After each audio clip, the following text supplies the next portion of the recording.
Eyewitness News. You're joining us here on ABC-7 NY as we are following that breaking news from the Mott Haven section of the Bronx. A partial collapse of a building after a gas explosion in the Mott Haven section. Yes, this is a location that is right across the street from a school, the 17-story building, apparently part of the Mitchell houses. So let's get right to John Del Giorno. You can see he is high above the scene there. And John, we can actually see what appears to be a partial building collapse at, this is 207 Alexander Avenue? Alexander Avenue at 137th Street, and these live pictures from Newscopter 7, you answered one of the questions that I had as we got over the scene. This is all part of the Mitchell houses here in the South Bronx. But what you can plainly see from the from Newscopter 7 here is this exterior shaft of the building. That's the portion that collapsed. We are told that this is an exterior incinerator shaft that runs from the top of the building all the way down to the bottom. And again, I did a rough count. This appears to be about a 20-story building. We're being told it could be a 17-story building, but at any length, this is a pretty tall building made of brick, and that exterior collapse happened, sending those bricks tumbling down to the ground. This was originally reported as a building explosion. It looks like this explosion took place outside the building, that this was some sort of an exterior explosion. Don't know yet what caused it. Naturally, the first thing you think of in a situation like this is that it was some sort of a gas explosion. Now we're looking at these pictures. Fire department is on the scene. There are no injuries to report at this hour, but what that means is that in the early stages of this only happened about 30 or 40 minutes ago, the fire department have not yet found anybody that's injured. There is an ongoing search. You can see that pile of rubble down on the ground. That pile alone, if you judge by the size of the buildings behind it, that pile of rubble and bricks, that's at least 1 story high. So the fire department's going to be doing a lot of searching here just to make sure, but again, encouraging news, no injuries to report at this hour. The search is ongoing. This is a partial collapse of a shaft on the exterior of a building, and no word yet unofficially what caused it. We'll send it back to you. Yeah, you're taking a look at the other side of the screen there on the left, Citizen app video. As we were hearing reports from people on the ground who live nearby who said they could hear this from miles away. That's how loud this explosion was. And as you could see here from the building, it looks like it is just the exterior parts. Typically when you have a building collapse, you could even see into some of the apartments. That's not the case here. We're told that this happened in the incinerator shaft, which we assume, based on what we're seeing right here, could be on the exterior of the building. So that's what John was saying, that it's an exterior shaft. You see, he said it runs up the side of the building, and you see that is where that collapse is pretty much concentrated. And then you see all that rubble below. He said it's at least a foot tall. Yeah. So at this point, they don't know if there are any injuries, but obviously in that vicinity, there is a lot of concern. In that very area, apparently, is a school that is located right across the street. Yeah, PS 154.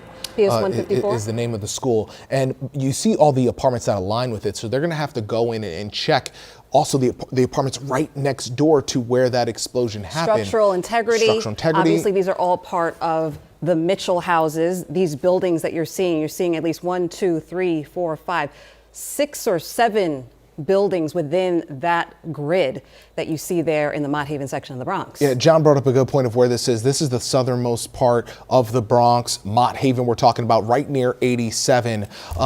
If you take the 6 train, you're probably familiar, you've passed through here. The BX33, the M125 buses, they run right through this neighborhood. This is Alexander Avenue near 137th Street.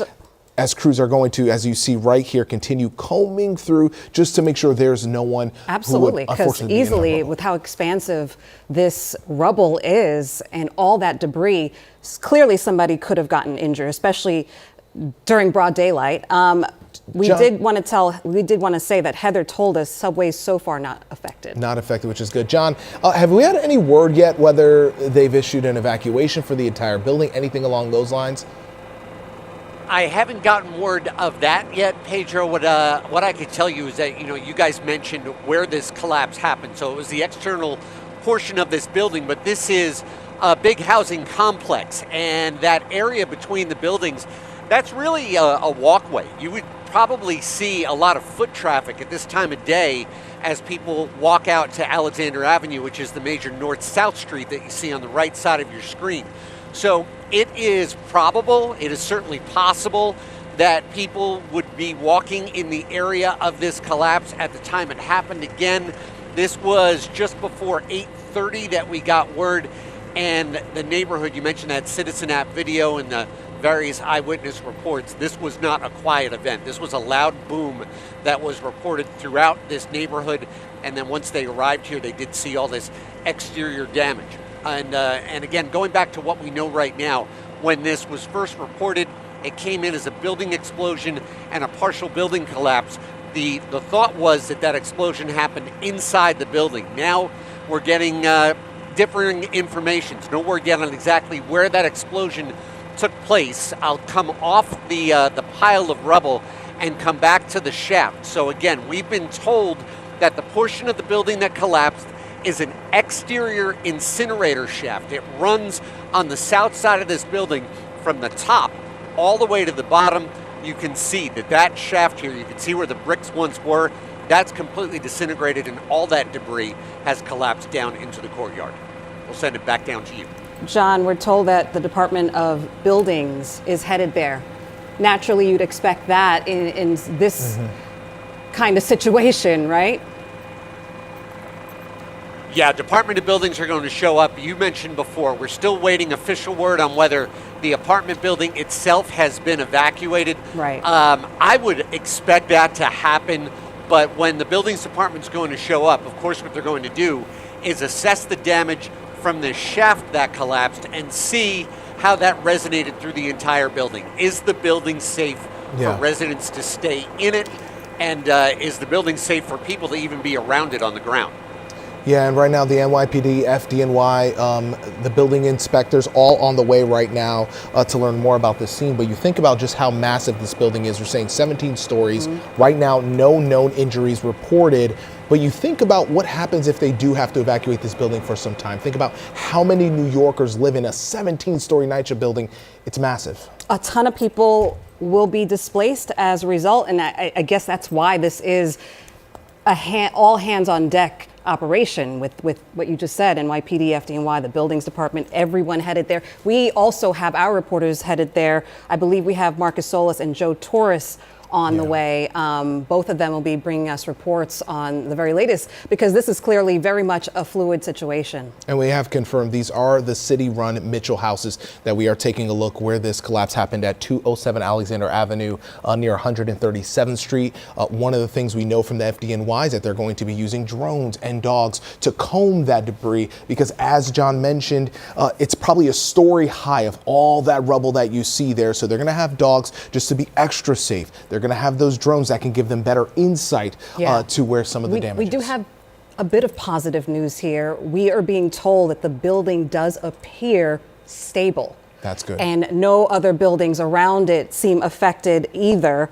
We do know that this report came in around 8:10 this morning, a report of a gas explosion. You were mentioning, Pedro and John, that, you know, this caused a bit of hysteria in the area because they heard this loud boom. It's right near PS 154? 154, yep, PS 154. And so that is why there's so much concern, but it appears that this may not be a situation where more of the building will collapse. This may be contained, but of course we're going to stay on top of it and try to get you the very latest as they head to the scene. It's just whenever we hear anything like this, a building collapse, it just brings back those memories of 2023 where we had that really bad building collapse in the Bronx. I believe in the Morris Heights section there where that happened. This is the Mott Haven section. This is Mott Haven, you know, different community, but still it just brings back those memories. So we always are going to want to stay on top of this for you. But at least the good news there, as you mentioned, building appears to be stable. No known injuries at this time. John, just a lot of debris right there. You have your camera on. Yeah, that's what I'm focusing on. I'm taking a look at what's down here. And when, again, you mentioned before that these buildings, they're primarily constructed of bricks. So when this shaft collapsed, it really collapsed, if you're talking in a literal sense, brick by brick. And that's how, when they get out here and they continue this search, they will be searching for any potential victims. Now, I want to come back to that. We talk about potential victims. Right now, the fire department is reporting that there are no injuries to report at this hour. You can see fire department standing by here on the side. They've got that hose down there. That keeps the dust down. And, of course, that's potentially, if there is some sort of gas leak down there, that fire is, the fire hose is there to stand by to knock down any flames that might come up. But I'm not seeing firefighters out here on this pile of rubble. That's partially because there might be some more debris still falling off that building. I'd like to think that's because they may not have any reports of anybody that would be missing or anybody potentially underneath all of this debris. Again, this would, in theory, this would be a courtyard. I honestly can't tell you what was here before all that debris came down. But in a general sense, the areas between these buildings and these housing complexes, they are courtyards and walkways that lead out to the major roads here. So that's a picture from the air. You can see that shaft still missing from the outside of the building. And of course, if you're traveling through this area, not a place you want to be. You can see on the right side of your screen there, that's Alexander Avenue. Again, we're talking right near 137th Street. Bottom of your screen, that's the Major Deegan Expressway. All of these roadways through here, they will be affected because this is a multi-agency response. You mentioned before, police, fire, buildings department, DEP, Con Ed, they will all respond here to the scene of this search at this hour. John, we see the roads there, and again, the BX33 and the M25, they run right close to where this happened. Right now, everything seems to be unaffected. Yeah, we're keeping a very close eye on it because clearly this is a fluid situation, as John just mentioned, a multi-agency response. That area will be affected, so we're going to stay on top of it, but at least we could tell you no apartments appear affected. The building appears stable. We're going to keep you updated both here on ABC7 NY and on air as well. We'll see you on Eyewitness News mornings at 10 for the very latest.